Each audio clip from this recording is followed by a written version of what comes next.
Alright guys, welcome back to our channel. Review गरौँ। आज हामी हेर्नै पर्ने 5 वटा हिन्दी मुभीको बारेमा तपाईलाई जानकारी दिनेछौँ। साथै छोटो रिभ्यू पनि गर्नेछौँ।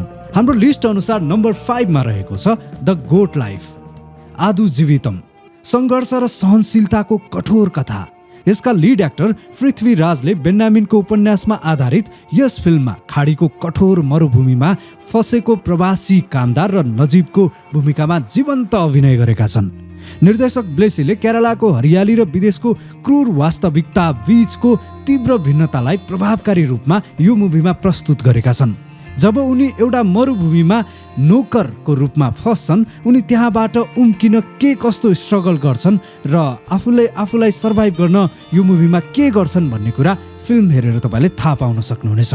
ए.आर. रहमानको म्युजिक र पृथ्वीराजको अविस्मरणीय प्रदर्शनका साथ द गोट लाइफ आशा, निराशा र सहनशीलताको प्रेरक कथा हो। फिल्मका र इमोसन्स र उत्कृष्ट कथा वाचनले यो मुभीलाई हेर्नै पर्ने बनाउँछ।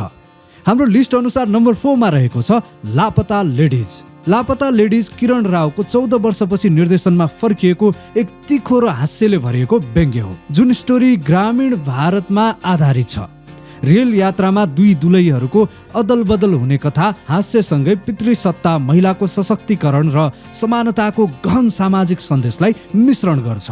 विशेष गरी त्रुटिपूर्ण तर मनमोहक प्रहरीको भूमिकामा रवि किशनको शानदार प्रदर्शनले थप निखार ल्याएको छ। परिवार मैत्री यो ड्रामेडी मनोरञ्जन र विचारशील सन्देशको उत्कृष्ट संयोजन हो। यो फिल्म अवश्य हेर्नुहोला। नम्बर 3 मा रहेको छ अमर सिंह चम्किला। इम्तियाज अलीले अमर सिंह चम्किलाको जीवनमा आधारित एक रोचक बायोपिक तयार गरेका छन्, जसले दुखद घटना, राजनीति र कलालाई आत्मा छुने कथामा मिलाएर प्रस्तुत गरेको छ। दिलजित दोसान्जले आफ्नो करियरकै सबैभन्दा उत्कृष्ट अभिनय प्रस्तुत गर्दै विनम्रता र आक्रोशलाई समान रूपमा जीवन्त बनाएका छन्। ए.आर. रहमानको सोलफुल म्युजिक र कथा वाचनसँगै फिल्मले प्रसिद्धि, पूर्वाग्रह र कलाकार र कला बीचको अस्पष्ट सीमाहरूलाई अन्वेषण गरेको छ। यसको प्रभावकारी दृश्य, रोचक ह्युमर र सामाजिक टिप्पणीले चम्किलालाई एउटा आकर्षक मुभी बनाएको छ। सो यो मुभी तपाईले यदि हेर्नु भएको छैन भने अवश्य हेर्नुहोला। नम्बर 2 मा रहेको छ महाराजा। महाराजा मुभी नितिलन स्वामीनाथनद्वारा निर्देशित हो। महाराजा यानि कि विजय सेतुपतिको यो फिल्म महाराजा अर्थात् विजय सेतुपतिको वरिपरि घुम्छ, जो लक्ष्मी हराएको उजुरी प्रहरीमा दर्ता गर्छन्, जसले अप्रत्याशित मोडहरूको श्रृङ्खला ल्याउँछ। चलचित्रले हाँसो र कौतूहलताको सन्तुलन मिलाउँदै दर्शकलाई रमाइलो तरिकाले बाँधेर राख्छ। विजय सेतुपति आफ्नो 50औं चलचित्रमा चम्किएका छन्।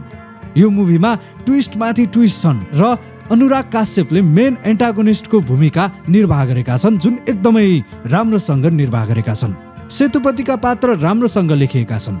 महाराजाले रोचक र मनोरञ्जनात्मक अनुभव दिलाउँछ। यसकारण यदि तपाईले यो मुभी हेर्नु भएको छैन भने छिटै हेर्नुहोस् ल। र हाम्रो लिस्टको नम्बर 1 मा रहेको छ तुम्बाड। एक युवा केटा विनायक राव व्यक्तिगत त्रासदीपछि निर्दोषिता गुमाउँछन्। एक गडबड आत्मा हस्तर र उसको सुनको मेडलको सम्पत्ति खोज्नमा लिप्त हुन्छन्। तुम्बाड एक मानसिक डर हो, जसले अनजानीको डरलाई समेट्छ र लोभलाई साँचो दैत्यमा बदल्छ। फिल्मको कथा शानदार दृश्य र डराउने वातावरणलाई सँगै मिलाएर असहज अनुभव सृजना गर्छ। सोहम शाहले असीमित विनायकको रूपमा उत्कृष्ट प्रदर्शन दिएका छन् भने फिल्मको उच्च स्तरको उत्पादन, डिजाइन र एकदमै डराउने ब्याकग्राउन्ड म्युजिकले यसको आतंकलाई अझ बढाउँछ। यसले डरलाई नयाँ अर्थ दिन्छ। मानव स्वभावका अँध्यारा पक्षलाई यो मुभीले देखाउँछ। कहिलेकाहीँ वास्तविक दैत्य पारलौकिक हुँदैनन्, तर हाम्रो भित्रको लोभ हुन सक्छ। तुम्बाड अन्धकार, मुडी र साँच्चीकै डराउने मुभी छ। यदि तपाईलाई हरर मुभीहरू मन पर्छन् भने यो मुभी तपाईकै लागि हो। अवश्य हेर्नुहोला।